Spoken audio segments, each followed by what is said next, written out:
mas já vi maiores. Essa é a parte mais importante do sistema reprodutor feminino, para quem for para a imagem ou para quem for para a cirurgia clínica, para todos nós. Tem muitos números, então eu sugiro que vocês tenham um print dessa imagem ou anotem em algum lugar quando vocês forem trabalhar, fazer plantão, fazer pedido. Salve no bloco de notas. É sabido que a gestação ela vai durar de 58 a 63 dias em cadelas e pode durar de 63 a 67 dias em gatas. Esses dados passem para os tutores porque geralmente eles chegam na clínica sem ter ideia. Quando vocês falam para ele que a média é de 60 dias e pouco, eles quase caem para trás porque eles acham que vai demorar 9 meses. Aqui, gente, o diagnóstico de ultrassom de gestação, então gestação positiva, a gente pode fazer a partir de 15 dias de cruza em cadelas e 14 dias de cruza em gatas. Por que o asterisco? Nós temos uma margem de erro de mais ou menos 2, 3 dias, porque o espermatozoide ele pode ficar vivo no sistema reprodutor feminino por algum tempo. Fora que o tutor às vezes erra. Aqui no começo da possibilidade da gestação, a gente tem que confiar no cálculo do tutor, infelizmente. Mas o que quer dizer essa informação? Quer dizer que se a cadela tiver 12 dias de gestação, aliás, 12 dias após o tempo de cruza, eu posso fazer um ultrassom e falar que ela não está prenhe. Na verdade, ela está. Só tem uma margem de erro aqui e eu peguei um dia a menos do que 15 dias. Então, eu falar hoje que que ela não está prenhe, confiando na informação do tutor que pode estar errada, ou considerando a margem de erro aqui do espermatozoide vivo no sistema reprodutor, eu posso dar um resultado negativo, mas não é ultrassonográfico, é um risco mesmo, tá? O momento ideal de contagem, entre aspas, ideal, né? Porque contagem ultrassonográfica de feto não é algo preciso. O ideal é raio-x, né? O momento ideal para contar é entre 25 e 30 dias, onde nós contamos as cabeças, não, onde nós contamos as vesículas gestacionais. Antes de 35 dias, nós temos vesículas gestacionais e embriões. É muito mais fácil eu contar quantas bolinhas pretas eu vejo na tela, né, do que contar um feto enorme, gigante, um em cima do outro. Então, no ultrassom, 25 a 30 dias, nós contamos vesículas gestacionais. Esse é o ideal. Raio-X a partir de 54, onde nós contamos esqueletos. Posso contar fetos com 40 a 50 dias de gestação pelo ultrassom? Posso, mas a margem de erro é maior. Quanto maior a ninhada, maior o tempo de gestação, maior a chance de erro, assim como no raio-x. Aqui, a frequência cardíaca, isso aqui é importante, ela deve se manter sempre acima de 200 batimentos num feto que não está pronto para nascer, podendo chegar até 250. Nós falamos que geralmente é o dobro do batimento cardíaco da mãe. E o feto é considerado em sofrimento fetal, então pronto para nascer, quando apresentou oscilação de batimentos cardíacos, geralmente isso é 5 dias antes do parto em cadelas e 2 em gatas, mas pode variar. E frequência cardíaca abaixo de 200 batimentos constantemente. Então, isso quer dizer que se estiver oscilando, eu posso começar um exame de ultrassom, tá, 210 batimentos naquele feto 1, por exemplo. Aí no meio do exame eu volto no feto 1, tá, 200. Aí no restante do exame eu volto no feto 1, tá, 180. Depois volta para 200. Isso é uma oscilação. Constante seria, por exemplo, 190 sempre, 180 sempre durante o exame inteiro. Isso aqui é importante. Nós devemos fazer a cirurgia de cesárea apenas se o paciente estiver pronto para nascer e o sofrimento fetal indica este momento. Nós temos artigos muito bons na medicina veterinária aqui do Brasil, referências, né, de gestação. Eu indico que vocês procurem para ler, não importa para que área vocês forem da veterinária, desde que vocês convivam com animais, né? Então, aqui, por exemplo, Avanços da ultrassonografia gestacional em cadelas é um artigo que fala desde quando nós devemos tomar mais cuidado com o planejamento e cuidados com pacientes, né, com certos riscos a mais, até quantos ultrassons nós devemos fazer, então pelo menos 3 exames.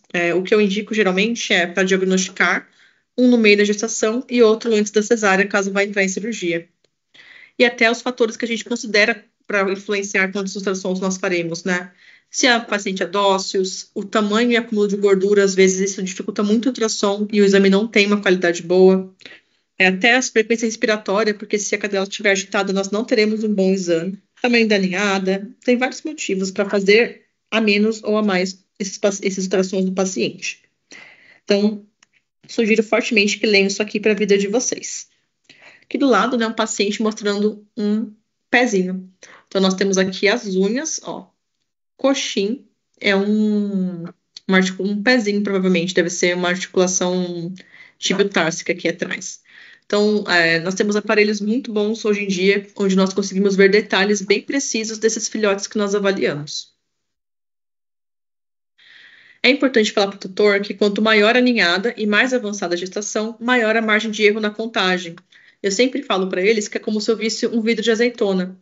Aqui, por exemplo, eu vejo quantas azeitonas tem, posso até contar. Mas, ó, tem uma atrás do rótulo, uma atrás dessas duas, aqui tem outra. Com certeza tem, ó, tem em cima da tampa, embaixo da tampa.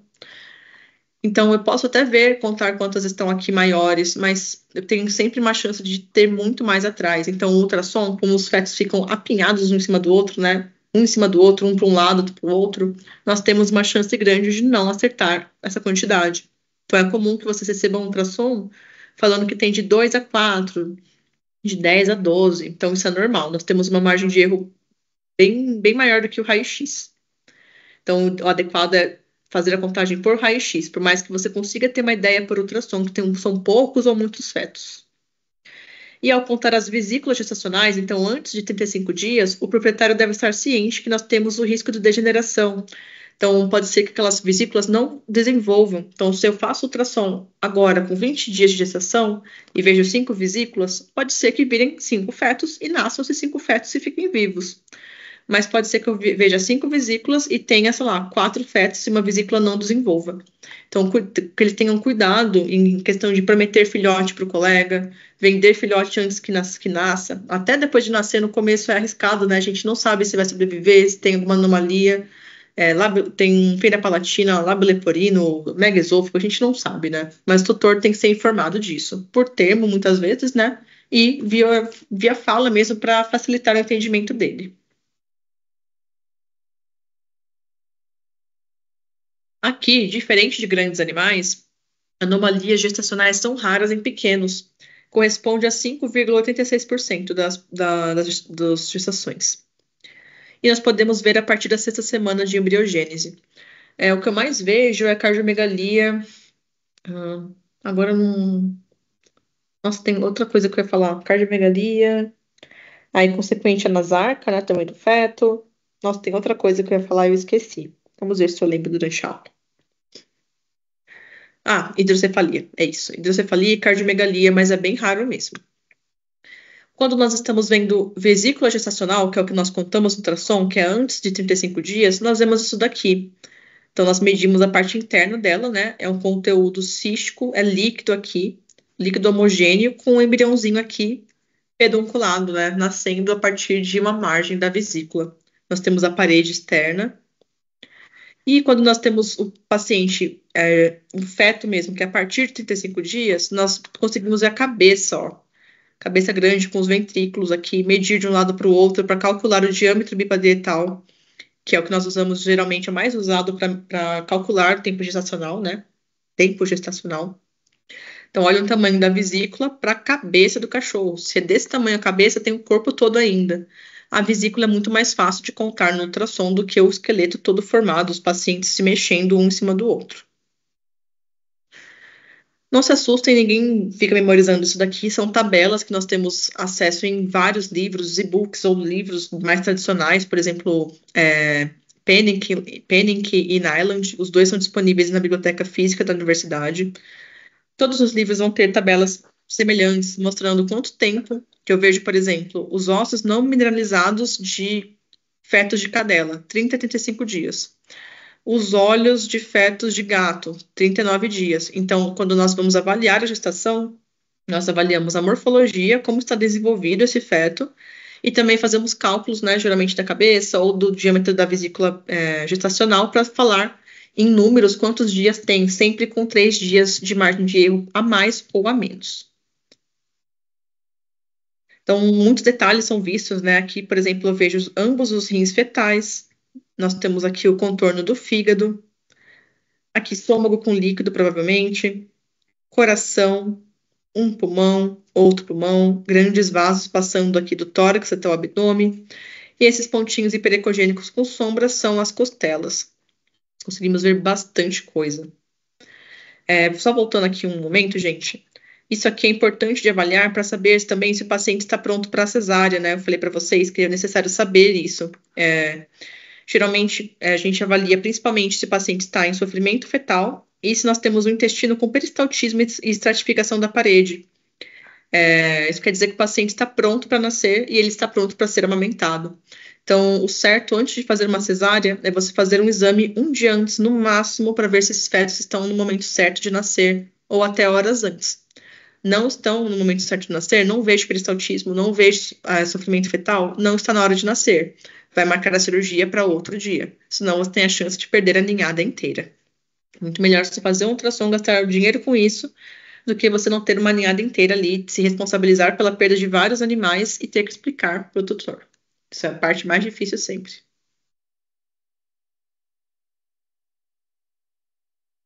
Aqui já um feto, aqui nós temos os ventrículos, né, calota craniana.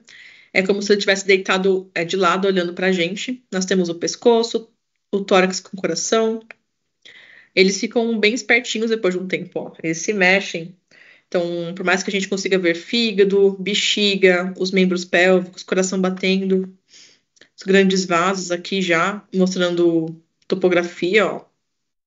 Nós vemos muitos detalhes. Às vezes é difícil de avaliar porque eles ficam se mexendo. Aqui, trificação das ilíacas, né? Então, o abdômen do filhote. Nós vemos também como está esse líquido amniótico ao redor, os anexos fetais. Nós vemos bastante coisa, principalmente se é um aparelho bacana. Eu gosto bastante do aparelho do complexo aqui de São Miguel de Villa-Lobos também para fazer gestacional. A imagem fica bem legal. Então, crânio, pescoço, tórax e abdômen. Aqui eu estou demonstrando a topografia de intestino, né? Nós avaliamos para ver se as alças têm estratificação, então eu vejo aqui serosa, muscular, submucosa, a gente consegue ter uma ideia de estratificação de alça. E quando o paciente está perto, a gente olha para ver se tem sinal de peristaltismo. É uma coisa que a gente tem que treinar o olho, então, conforme vocês forem assistir a gravação da aula, voltem, tentem ver. É um peristaltismo que aparece em algumas regiões focais, para a gente avaliar se esse paciente está próximo do momento de fazer a cesárea ou simplesmente de nascer, né? Para o tutor se preparar, ter ciência das próximas coisas que estão por vir. De início não é fácil, mas depois, principalmente se é um peristaltismo difuso intestino, a gente vê bem. E aqui um paciente de barriga para cima, né? Aqui nós temos um membro pélvico, aqui metatarsos, tíbia e fíbula, fêmur. Opa, desculpa, o fêmur tá aqui, né? Aqui cauda, ele ficou chutando durante o exame. Na verdade, acho que ali tá certo que eu falei, o fêmur é do outro membro sobrepondo. Então, nós vemos até as unhas dele, né? Então, são imagens muito bonitinhas. O doutor gosta bastante, às vezes eles enfiam um flash na sua cara para filmar e mostrar para a família, mas faz parte, né? Nós temos aqui bastante detalhamento. Bem diferente dos primeiros exames de ultrassons. A gente consegue ver coisas que a gente nem imaginava antes, né?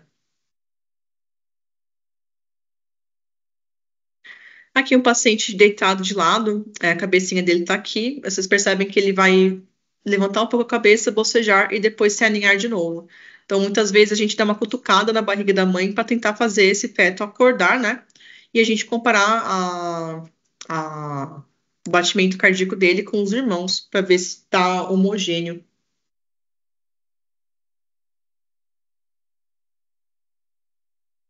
Também é uma cena relativamente comum, as pessoas pegarem os filhotes fazendo bocejo. Já o puerpério, que é o período após o parto, nós temos o útero com conteúdo líquido, misto. É um conteúdo pequeno, gente. Tudo que está dentro do que foi feito para comportar os fetos durante a gestação vai sair em forma de secreção, né? Seja do ser humano, gata, cadela, vaca, todos os seres humanos, todos os seres vivos, mamíferos. Essa característica não é mais visível depois de 11 dias na gata e 7 a 12 dias na cadela. E a regressão total do útero demora de 30 a 40 dias na cadela e até 25 na gata.